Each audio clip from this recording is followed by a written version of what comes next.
You ask Tiger to solve. This deals with linear equations with one unknown. The final result is b equals 25/2. Let's solve it step by step.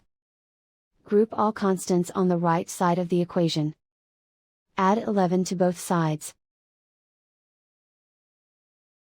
Simplify the arithmetic.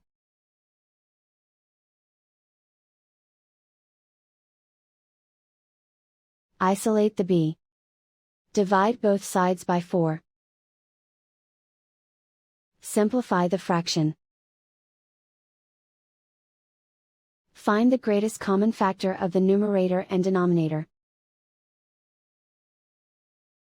Factor out and cancel the greatest common factor. And so the final result is b equals 25/2.